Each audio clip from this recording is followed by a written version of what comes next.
How do you know that you're burnt out, or maybe experiencing some of these things and you don't know exactly what it is and you know what you're experiencing? Some of the indications of burnout is, first of all, physical exhaustion. You're physically tired, you're mentally tired, you're emotionally tired. You have been working, this usually comes from when you're working back to back to back and you haven't taken some time out and you have just been on the roll, and you get to that point where it's almost like, I can't give anything anymore. That is already an indication that you're burnt out. Another one is if you're easily irritable. If you've been working consistently and you're easily irritable, the slightest thing would throw you out or would irritate you or would make you flare up, for no reason. Like the things that you should not flare up naturally for is an indication that burnout is knocking or is there already. Third one is lack of motivation.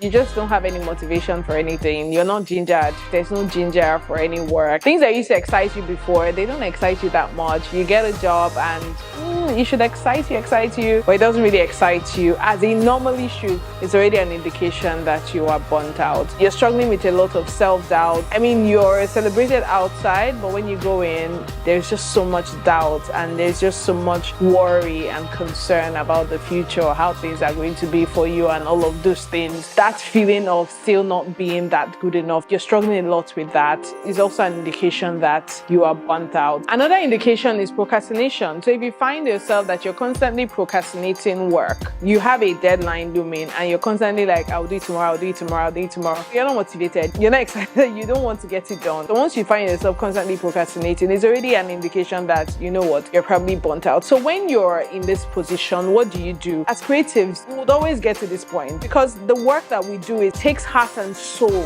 Most times we give our everything. Whatever it is that you're doing with your hands or as a creative, you're dealing with everything. So you give everything. So it means that every now and then you're going to experience it. We all would experience it. I have experienced it so many times and I still experience it.